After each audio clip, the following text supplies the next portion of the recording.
This room is incredibly dangerous, and that's not just because it has no entrances or exits. Everything you touch inside this room will kill you, eventually. Right now there's no redstone hooked up, but that's about to change. Redstone contraption number 1. I mean, look at this floor. Look at this floor. It's almost as if I designed the floor so that the floor could be removed. That's exactly what I did. I built this room. Of course I designed the floor so that it could be removed. As soon as a player takes a single step in this room, it is going to be detected and the entire flooring area is going to be taken out, dropping them down to a dripstone pit for a very spiky death. Now, what is the best way to do this? I mean, in theory, it's definitely going to make use of slime blocks and honey blocks. There's no doubt about that. It's between flying machines and piston extenders. I think for me personally, I'm going to make use of flying machines. Even though they are slightly slower, I think for the volume of blocks that we're moving, it's just going to be far easier. So this should be one side all in place. Let's see, does it actually work? It's always terrifying firing a flying machine for the first time, but yes, it does appear to be working. Our floor has been removed, and then if I hit the button again, our floor has all been pushed back. Now, I know there's some blocks that overhang where our floor gets removed to, so the player would actually drop down onto those blocks. But here's the thing. The actual system is going to be set up so that if a player lands on those blocks, I mean, they're immediately going to be pushed off. I couldn't even land on them. So with one half of this build constructed, let's get the other side going. I just have to make sure that I don't accidentally match these things up, because otherwise everything's going to stick together and it's going to be one giant mess. The other thing that could cause a giant mess is that this side is shorter than this side, and I think that means that I have to do some timing stuff to make sure that they meet correctly. Did I? No. No, it's all wrong. No, this is further over.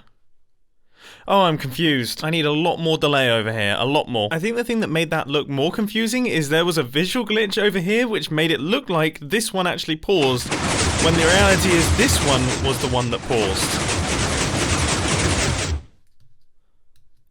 Yes! Okay, everything is working. Everything is doing everything properly, even if it looks slightly weird and broken. Time for the detection system. Now, this is going to be done making use of sculk sensors, but I don't want to detect every single noise, because then as soon as this thing starts firing, we're just going to have an endless cycle of flying machines going back and forth, and that'd be bad. So I have this little redstone circuit right here, which will only give a redstone output on a specific redstone signal strength, which in this case is a signal strength of 1. That is the redstone signal strength that is given out by a sculk sensor when a player takes a step. So let's see if it works. As soon as I start standing on any of these blocks and walking around, we should get it detected.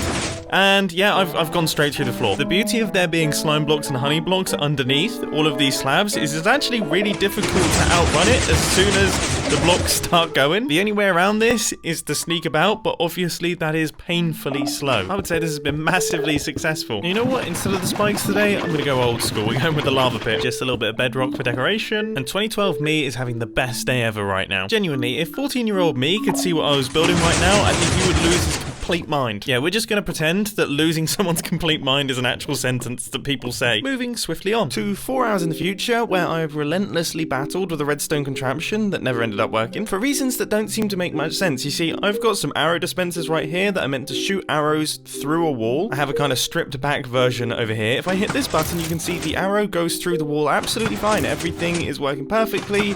It's a little bit weird, but it works beautifully. However, if I hit this button over here, there's just one repeater. There's one repeater going into the system. Nothing has changed.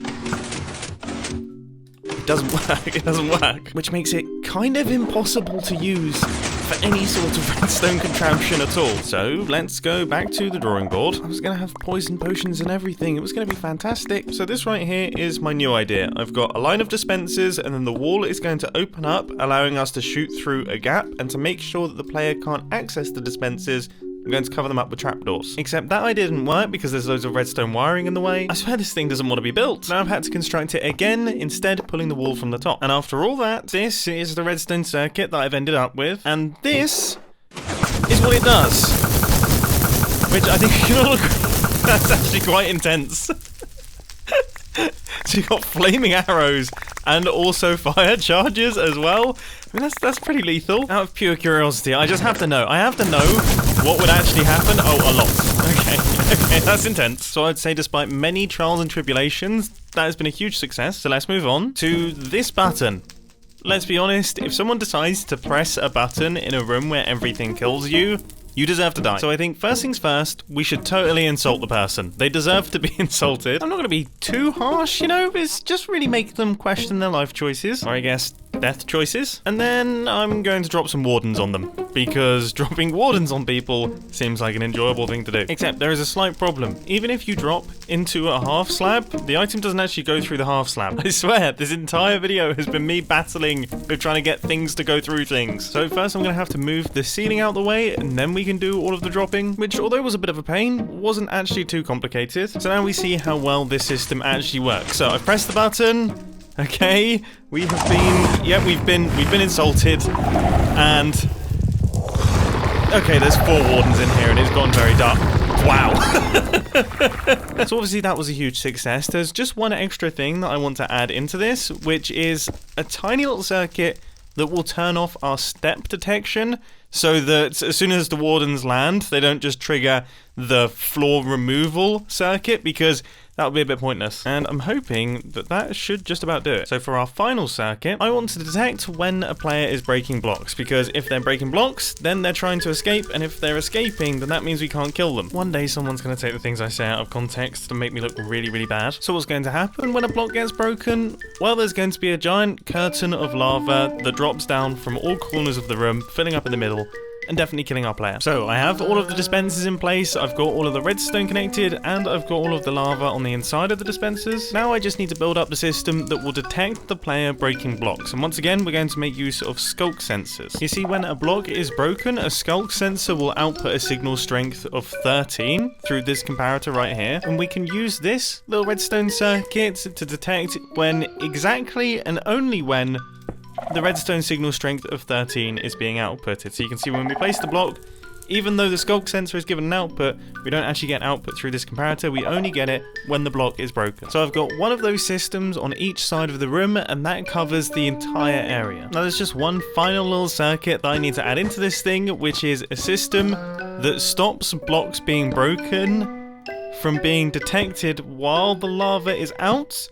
Because when the lava gets removed by the dispensers, that reactivates the sculk sensors, giving us an infinite clock. This is such a horrendous, colossal mess, but it's finally complete. Except I forgot that lava logging wasn't a thing, but now it is, thanks to a beautiful modification. This is how the game should actually be, and now it is finally complete. This room will try and kill me. If I take a single step, then the floor is going to come out from underneath me, and I'm going to drop into lava to my death. If I manage to sneak my way over to a container without it being detected, and then open one of the containers, well, that's not going to go particularly well for me either. If I, for some bizarre reason, think it's a good idea to hit this button, well, that probably isn't going to end with the best results either. I mean, firstly, I get insulted. That's not great. But then also, 4 wardens drop down, and that's just hugely problematic, isn't it? It couldn't be much more problematic. And finally, if I do try my best to break my way out of the situation, yeah, that's not great either. That really isn't great, is it? I mean, there's a lot of lava. That is an awful lot of lava. In fact, it's an entire room of lava. Honestly, I don't know if I should be happy or sad that I'm really good at killing people.